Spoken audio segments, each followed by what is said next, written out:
Surprised to meet you guys! This is the walkthrough of the difficult stages for ToaH Lyrith rotation. Just a gentle reminder on when free ToA is coming and when FRR is happening. One flaw many like to look out for is the double Acroma and Zyros. This time round is only at floor 37. Starting off the walkthrough at floor 54, we have triple Chole and Katarina. So in the first wave, be careful of the dark martial cats. She can revenge you when you crit on her and potentially stuns you, which can be annoying. So try to work on them first or just crowd control everyone. In the second wave, there's the water house which you want to lock down. They have cleanse and heal, so if you're using a dots team or a bomb team, they will cleanse all of that and it will be a wasted effort.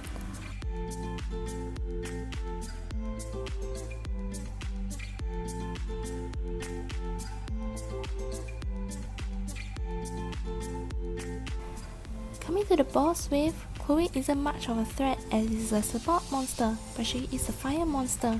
With 3 of them, they can hurt your math. She can also buff Invisibility to Katarina and they have their third skill which can ignore defense. If you can't crowd control them, you want to make sure that Katarina doesn't get the buff or you can protect yourself from it. If you are having a bit of problems here, you can choose to go with a HP leader skill.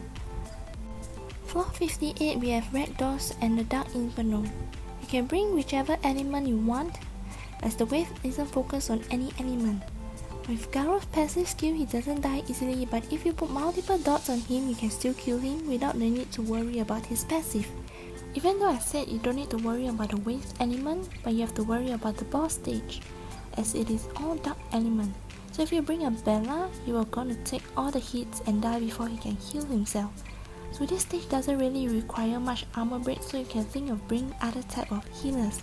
So what I suggest though is if you're bringing a dots team, you want to bring at least 2 or 3 daughters, including Maeve or any skill refresh monster to faster get off those dots. Or you can use train or daughters which place dots without attacking the monsters, or a bomber team will be perfect in here. I brought a Chole to protect myself from them. And remember that Ragdoll has his second skill Torrent which can ignore defense when his HP is low, so this can potentially one-shot kill you. If you are in trouble at this stage, make sure you read the Ragdoll and the Dark Inferno's passive before you attempt again. And don't forget, sometimes timing of your skills may be the key. At stage 60 we have Woonsa the boss. Remember to bring your armor breaker. If you are using Spectra in this stage, please be careful of the first waves as all of them are water monsters.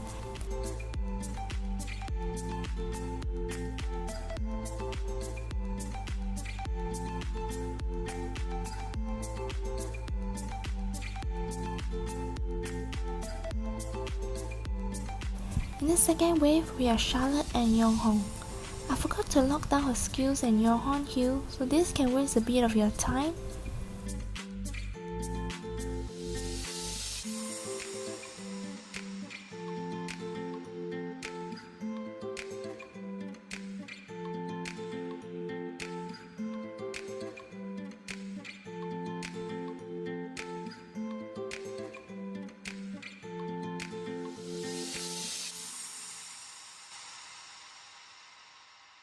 At the boss stage, Woonsa is accompanied by 4 dark monsters.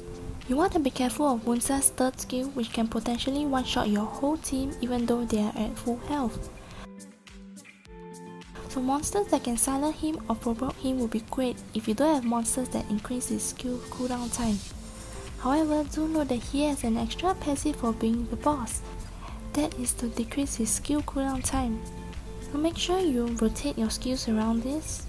I would suggest just aiming for the boss and deal damage with Spectra's second skill and controls the rest of the minions.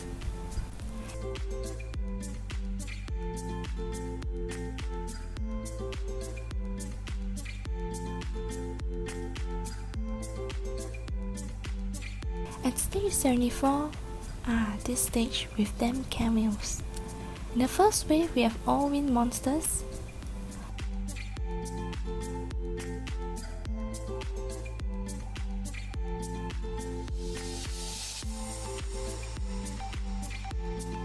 The second wave, there's ToaH who can strip and heal.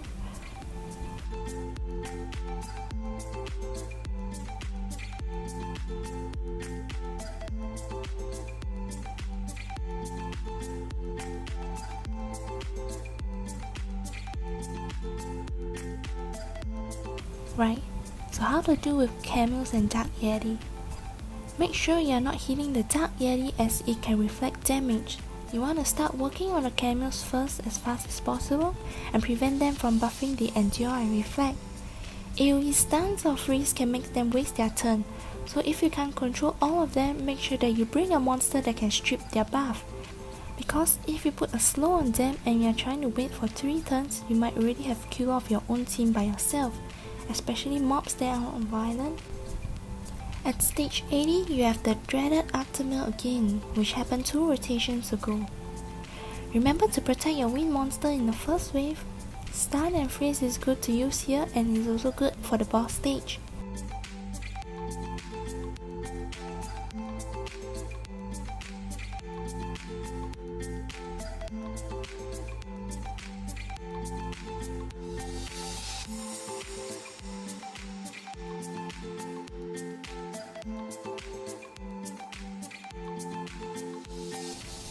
In the second wave, if you are a Woonsa user, you will know that he stuns and cleanse. You definitely go for your Belladon, who is your healer. And if you are bringing Spectra, Sigmarus will target it. I'll say this wave you do need to try your best to crowd control them, since anyway the team you'll be bringing should have a lot of crowd control for the boss stage.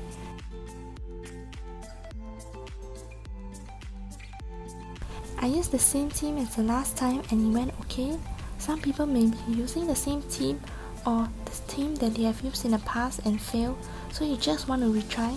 This relies a lot on RNG too. So it's difficult to freeze the Wind Monkey with Varan, so their revenge here can be very pesky. Remember that Artamiel and the Light Yeti are defense type monster. Landing a defense break on them will mean they hit you back less painful. Basalt is a good monster to be used here and can buff defense. The provoke on the first skill also can come in handy, and those attack bar reduction is good. You do want to start working on the minion first, whether it's Dot's team or Bomb team. Unless you have a team that is confident of locking all of them down, then you can focus on just Artamiel. But being at stage 80, a high floor, is quite difficult, so you want to work on the minions first to guarantee yourself a 100% win.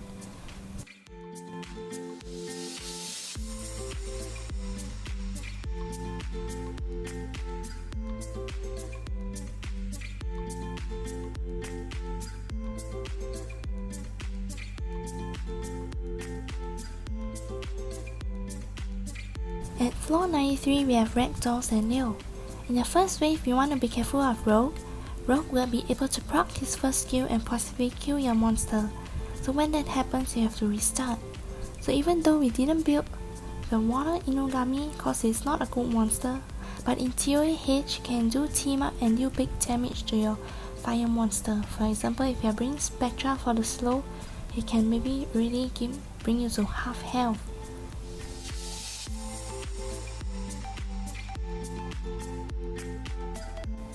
In the second wave, we have the Fire Garuda. He can buff speed and this will benefit all the Water Griffins. As the Water Griffin has attack skill based on speed, Spectra will be very good here. He can AoE slow on everyone so that the Water Griffin won't do so much damage to you.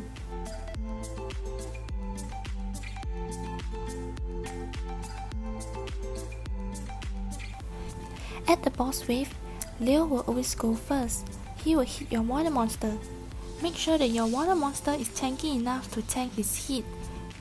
It should also not reduce your HP too much, so you want to bring a tank type monster with more HP and defense. As the Ragdoll increase the attack bar with every crit, you want to be careful of that, so you can use monsters like Train or Bomb teams to land all your debuffs on them. After your rounds of debuff, they will reduce the HP to less than 30%. At this point, you want to be careful as all these Dragon Knights have Torrent. So when their HP is less than 30%, their Torrents will ignore defense. So there's 5 of them and potentially they can all one-shot kill you, your 5 teammates. At this point, you want to quickly land all your stuns and freeze on them so that they won't torrent you. Monsters that reduce attack bar like Spectra is very good in this case, or Poseidon. He also can silence all of them so that they will not be able to use torrent. Your Water or Dark Taoist in this case is also good. He can stun if all the enemies have slow that you have put on with Spectra. Thank you for watching. I hope this video helped you to decide if you can or cannot climb all through to 100 this ToaH. And lastly, good luck on your summons.